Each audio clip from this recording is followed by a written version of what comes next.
You all, welcome to the GID press briefing. This briefing is mainly organized to interact with you, the media, and to inform the public about the recent happening, most especially the interceptions that we had these recent days. We had interceptions that had been on different days, but we would give you a breakdown of everything. And it's a great opportunity for you, the media and the Gambian populace, to know what exactly is transpiring in the GID, most especially with regards to the implementation of our mandate as an implementation authority. And the media, I'm so much thankful for the cooperation you've always rendered to the GID, most especially when we call you out to any engagement that we have at hand. And this is a great attestation of your commitment to the work we were doing. We are so much grateful. We cannot say anything much, but we have to say it's absolutely great that we have you on board to cooperate with us in our delivery of services. Without wasting more time, I'm going to give you a breakdown of what the press briefing is going to be based on. One, we start with I'm going to give you a report on the interceptions that had been made all this while. And second, I'm going to go into, right after that, we're going to have the DG to have an interface with you. Okay, you would have an opportunity to interact with the DG. Then from there on, we would have the question and answer session for the journalists. And then from there on, we would have question and answer session for the journalists. And then we would conclude. That would be the conclusion for the briefing. Okay, we're going into the session proper.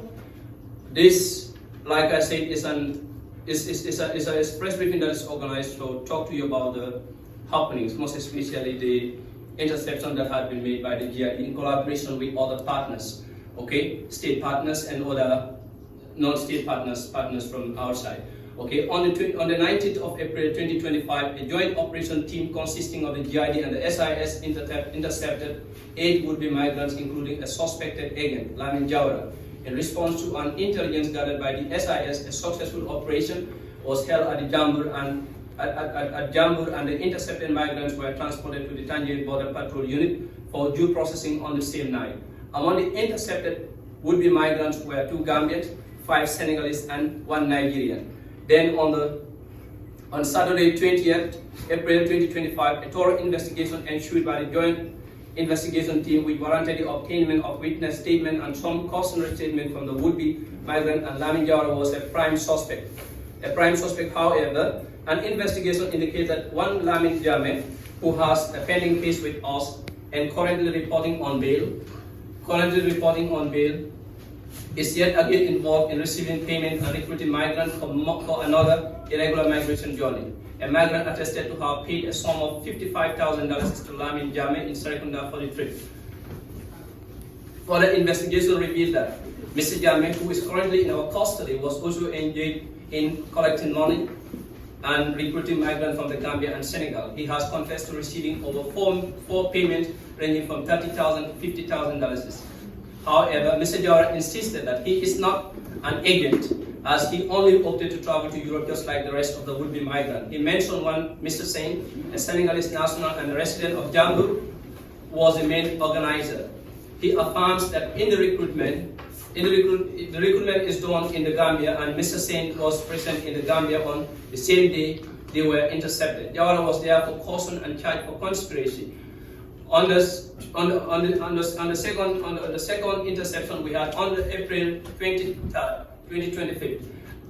According to the report, on a timely information shared by our officers by the State Intelligence Services, on Wednesday, April 2025 at around 12 a.m., the Tangier Border Patrol Unit, in collaboration with SIS, intercepted 77 would-be migrants in Sanya. A 7-passenger van with registration number BJL 89635 and 9 gallons of fuel were also confiscated during the operation.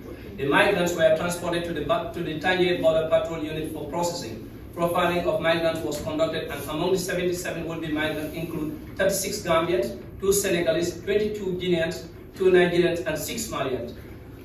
7 of the migrants were female and 5 other minors. Witness statements were obtained from some of the migrants, and the investigation team was duly informed that one Sekou Camara, a native of Farato, is the sole organizer of the irregular migration trip. He recruited migrants in the Gambia and promised to transport them to the Canary Islands through a irregular migration route. He has amassed over 200 payments of would-be migrants, ranging from 20,000 to 50,000. The migrants were initially harbored in a compound in Jalamba before moving to Sanyang on Sunday, 20th April. While awaiting departure at Sanyang, 77 among the would-be migrants were intercepted by the GIADI officers while others fled the scene. Subsequently, a team was also dispatched from Tanye Border Patrol Unit to apprehend Sekou in his home compound at Farado. However, the team were informed that Sekou was out of town and his return date is unknown.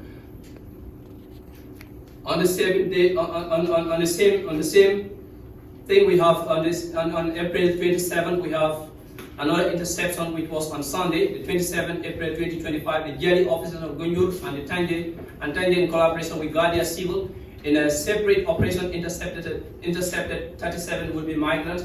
22 of the migrants were intercepted in Batakungu, 11 in Brusubi, and 4 at Brufut. And a vehicle with registration number plate KM7946E was among the things that were captured. Among the intercepted migrants include 14 men, 23 women, 7 minors, all of whom are Gambian nationalities. Guinean nationalities. Preliminary investigation revealed that one Lamin do harbored the migrants in a compound at Batakungu, Brufut, and Brusubi while awaiting for their departure. Babukar and Lamin John are alleged to be the main organizers of the trip, and the investigation is ongoing. A breakdown of the statistics report include 39 Gambians. We have 39 Gambians from the interceptions altogether that were made. We had about 39 Gambians, 8 Senegalese, 22 Guineans, 3 Nigerians, 5 Kenyans, and 2 Somalians. Gender parity, we had about 7 females, out of which one of them is pregnant, and she was released these days. She was released yesterday. So you can understand the situation at hand, that GIADI with the partners within the state, within the country and across, they are doing their utmost to ensure that they curb this irregular migration. But this is a joint thing. It's not something that GIADI alone can handle. Okay, from the report, you can understand that GIADI is doing its best, but beside the effort that we are making, we are encountering a lot of difficulties, most especially with regards to the fact that we have other people from other countries that are taking the Gambia as a transit point. Okay, you can see from this we have a lot of foreign nationals that are taking Gambia as a transit point, and this is getting out of hand. It's becoming so much difficult for us. So without wasting much time, I'll give the platform. He's going to have an opportunity to interact with you. So you are.